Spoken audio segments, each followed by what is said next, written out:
Judul renungan saya pada pagi hari ini adalah janji kekuatan. Sebelumnya, mari kita sama-sama berdoa. Tuhan Yesus yang baik, yang Maha Kuasa, terima kasih atas penyertaan-Mu hingga pada pagi hari ini. Hamba-Mu akan berbicara, biarlah Roh Kudus Tuhan beserta dengan hamba-Mu, biarlah apa yang hamba katakan seturut dengan kehendak Tuhan. Terima kasih Tuhan, dalam nama Yesus. Amin. Bapak, Ibu, Saudara sekalian, pernahkah Anda mendapatkan janji dari seseorang? Entah itu janji untuk mendapatkan hadiah atau apa saja. Atau apakah kita pernah memberikan satu janji untuk anak kita? Tentunya sangat berbeda ya, apabila orang dewasa memberikan janji untuk anak-anaknya. Biasanya anak-anak ini, kalau kita memberikan satu janji, mereka akan terus menagih dan menagih sampai mereka mendapatkan atau orang tua tersebut menepati janji untuk mereka. Apakah janji tersebut ditepati? Faktanya, ada banyak kesaksian atau orang-orang dewasa berjanji, ya, kita sebagai manusia sering berjanji, tetapi seringkali kita tidak menepatinya. Bahkan kita mengecewakan orang yang kita janjikan. Tentunya berbeda dengan manusia. Tuhan bila berjanji pasti akan menepatinya. Ada begitu banyak ayat-ayat di dalam Alkitab, janji Tuhan, dan janji Tuhan itu adalah pasti untuk kita, umat-umatnya. Kita bisa baca di dalam Alkitab yang tertulis di dalam Filipi 4 ayat 13, dikatakan, segala perkara dapat kutanggung di dalam Dia yang memberikan kekuatan kepadaku. Bapak Ibu tentu mengenal Bapak ini. Bapak ini adalah Bapak yang terkenal pada sebuah pertandingan tinju kelas berat pada tanggal 9 November 1996 di MGM Las Vegas antara Evander Holyfield melawan Mike Tyson. Holyfield, kalau kita bisa lihat atau perhatikan, di bajunya Holyfield itu, di kerah bajunya ada tertulis ayat tema kita, Filipi 4 ayat 13. Segala perkara dapat kutanggung di dalam Dia yang memberi kekuatan kepadaku. Nah, di pakaian yang dikenakan oleh Holyfield ini di dalam pertandingan itu, entah apakah kebetulan atau tidak, Holyfield pada saat pertandingan itu dia memenangkan akan tinju kelas berat ini. Saya mau membagikan juga satu ayat di dalam Mazmur 28 ayat 7 yang dikatakan, Tuhan adalah kekuatanku, perisaiku, kepadanya hatiku percaya. Aku tertolong sebab itu beria-ria hatiku, dan dengan nyanyianku aku bersyukur kepadanya. Bisa jadi Holyfield ini menggunakan ayat tersebut sebagai sumber keyakinannya agar dia bisa menang. Namun, apakah memang demikian maksud penggunaan dari ayat tersebut? Tentu saja tidak ya, Bapak Ibu Saudara-saudari sekalian.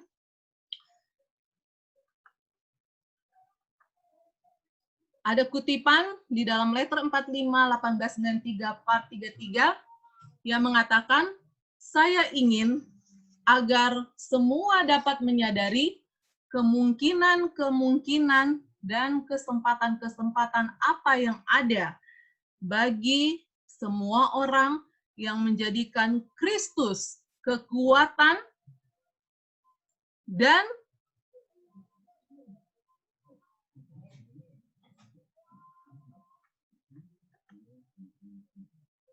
yang menjadikan Kristus kekuatan dan keadaan mereka. Sumber kekuatan kita tentunya berasal dari Tuhan. Di dalam kehidupan kita, di dalam berbagai macam keadaan, atau pada saat kita menanggulangi berbagai macam pergumulan, pasti sumber kekuatan yang paling utama adalah berasal dari Kristus. Allah kita juga berjanji akan memberikan kekuatan bagi kita untuk melewati segala pergumulan dalam kehidupan kita. Dia adalah Allah yang kuasa, memiliki kuasa yang tidak terbatas.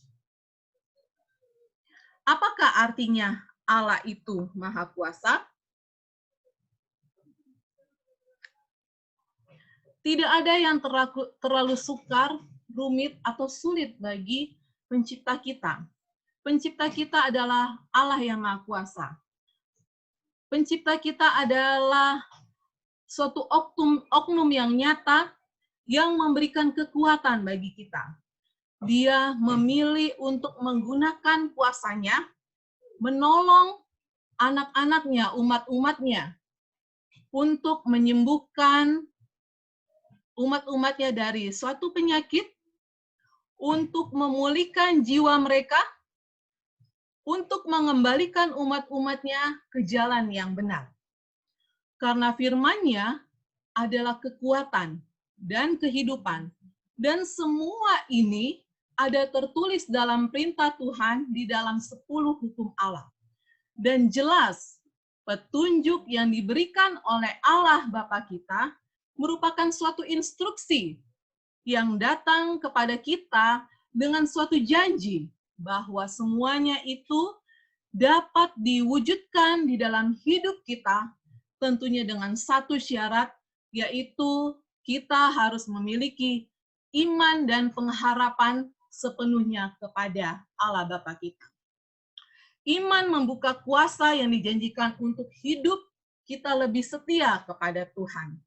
Tuhan menginginkan agar supaya umat-umatnya setia dan bergantung sepenuhnya kepada Tuhan. Saya di dalam sebuah peristiwa pandemi ini mempunyai satu kesaksian, di mana kesaksian ini menurut saya Tuhan itu adalah Allah yang memberikan kekuatan ya. Pada saat tanggal 21 April, kami harus mengantarkan adik saya Alfa. Dia mau melahirkan di Ersael. Kebetulan adik saya ini beserta orang tua kami, mereka pergi lebih dulu. Karena mereka tahu kami mempunyai anak kecil, jadi persiapannya cukup lama. Lalu kami menyusul. Pada saat kami menyusul, setibanya kami di Rumah Sakit Angkatan Laut atau Ersael, pada saat kami masuk ke dalam rumah sakit itu, dari kejauhan saya melihat bahwa ada sebuah mobil ambulans beserta kanan kirinya ada tempat tidur yang sementara dijemur. Lalu saya berkata kepada suami, Didi, ternyata di rumah sakit ini mereka juga merawat orang-orang yang terkena COVID-19. Mungkin di dalam hati suami saya juga merasa risau ya, resah. Karena kami pergi dengan keluarga. Tapi oleh karena kami mau melihat anggota keluarga kami harus pergi ke rumah sakit ini. Setibanya kami di rumah sakit ini, kami sementara mencari parkiran. Lalu saya berkata kepada suami, Didi, ada pilihan, Didi yang turun atau saya? Lalu suami saya mengatakan, kamu aja yang turun. Saya sama anak-anak di mobil. Dan saya mengatakan, iya, itu adalah suatu pilihan yang terbaik. Karena kita membawa anak-anak kita yang masih kecil.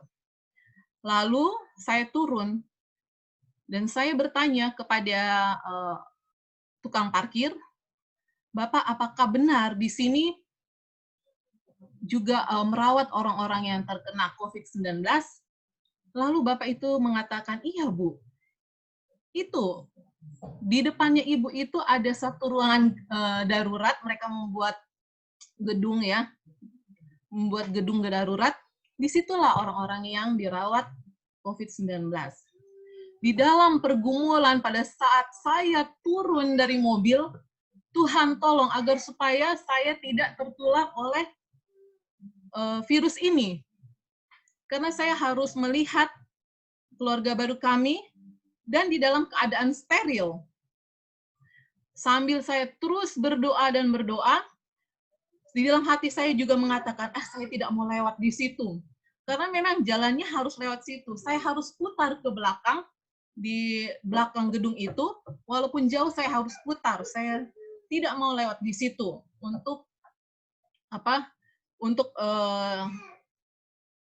tidak melewati orang-orang yang sementara dirawat. Pada saat saya berjalan, kemudian adik ipar saya datang. Dia berteriak, "Kak, sini, lewat sini aja." Kemudian saya bilang ke adik ipar saya, "Tidak, saya lewat sini aja." "Nggak apa-apa, Kak, lewat sini." "Nggak, di situ ada ada sebuah gedung yang merawat orang-orang yang terkena COVID." "Enggak, Kak, kita putar aja dari lahan parkir yang di depan."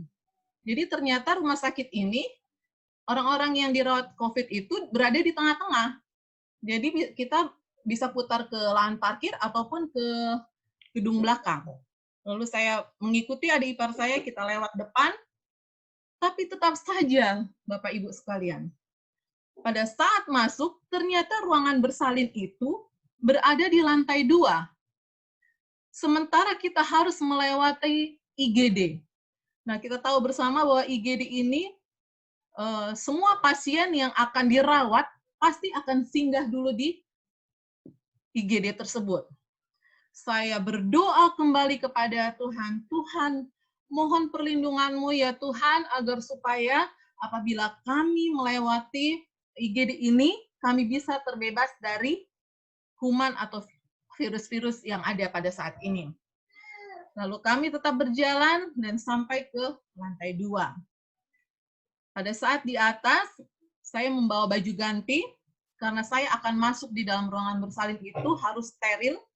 Saya ganti baju, saya mengenakan semua yang diberikan peraturan oleh pemerintah kita, masker, kemudian cuci tangan. Saya melihat di depan di ruangan bersalin itu ada hand sanitizer. Saya mengambil, saya copot itu, saya siram ke kaki saya demi untuk mensterilkan kaki saya agar supaya saya bisa masuk ke ruangan bersalin itu. Sambil saya terus berdoa, "Tuhan, tolong agar supaya saya tidak memberikan virus pada saat saya masuk ke dalam ruangan bersalin itu." Dan ternyata Bapak, Ibu, Saudara-saudari sekalian, puji Tuhan, Tuhan mendengar doa-doa kita. Walaupun pada saat itu adik saya melahirkan dan sementara genting-gentingnya virus corona ini bergerilya, kami selalu mendapatkan perlindungan dari Tuhan. Memberikan kekuatan untuk kami sekeluarga. Untuk memberikan, menjauhkan dari mara bahaya. Dan modal kita hanyalah doa, Bapak Ibu. Modal kita hanyalah doa kepada Tuhan yang Maha Kuasa. Nah, pada saat ini juga kita tahu bersama bahwa keadaan kita sudah mulai normal, atau yang biasa kita dengar new normal. Dan kita juga percaya Tuhan akan memberikan kekuatan kepada kita untuk tetap hidup tenang, sabar dalam masa-masa new normal. Kita percaya juga Tuhan akan memberikan kepada kita kekuatan untuk kita diberikan kesehatan yang prima dan sempurna. Kita juga percaya kepada Tuhan yang Maha Kuasa. Tuhan akan memberikan kekuatan kepada kita untuk bisa tetap melayani umat-umat kita di jemaat kita masing-masing maupun di dalam pekerjaan kita masing-masing. Di sini ada sebuah gambar uang dolar. Saya tidak berjanji ya Bapak Ibu untuk memberikan dolar ini, tetapi yang mau saya perlihatkan di dalam gambar ini adalah tulisan kecil yang ada di tengah-tengah di antara gedung yang di dalam uang dolar ini. Yang bertuliskan, "In God we trust." Di dalam Tuhan kita percaya. Di dalam Ibrani 7 ayat 22, di ayat ini jelas dikatakan, demikian pula Yesus adalah jaminan dari suatu perjanjian yang lebih kuat. Tuhan sendiri yang Maha Kuasa memberikan kita sebuah jaminan kehidupan untuk kita lebih kuat dalam menantikan, dalam menapaki kehidupan kita setiap hari, sampai kita menunggu kedatangan Tuhan yang tidak lama lagi. Bapak, Ibu, saudara-saudari sekalian, kita tentunya percaya dan menaruh harapan kita sepenuhnya kepada Allah Bapa yang Maha Kuasa untuk menjalani aktivitas kita setiap hari sebagai keluarga-keluarga hamba Tuhan, sebagai keluarga-keluarga pendeta yang melayani umat-umatnya dimanapun saja mereka berada. Kita harus tetap saling mendoakan, saling memberikan kekuatan, agar supaya kita semua dalam lindungan Tuhan, penyertaan Tuhan, dan tetap sehat diberkati oleh Dia. Maukah Anda memilih hari ini untuk percaya pada kuasa Allah yang telah disediakan bagi Anda dengan iman? Maukah Anda percaya kepada Yesus, firman yang menjadi manusia, untuk memberi Anda kemampuan untuk melakukan kehendak Allah Bapa? Maukah Anda bekerja dengan Yesus untuk menjalani kehidupan yang menyembuhkan, untuk menolong umat-umat Tuhan, dan memulihkan umat-umat Tuhan? Biarlah firman Tuhan kita pada pagi hari ini menjadi suatu berkat bagi kita semua. Kita bisa menjadi hamba-hamba Tuhan yang terus melayani dengan iman, menaruh harap kepadanya, dan berpegang teguh untuk tetap setia sambil menunggu kedatangan Tuhan yang tidak lama lagi. Saya bawa dalam nama Yesus. Amin.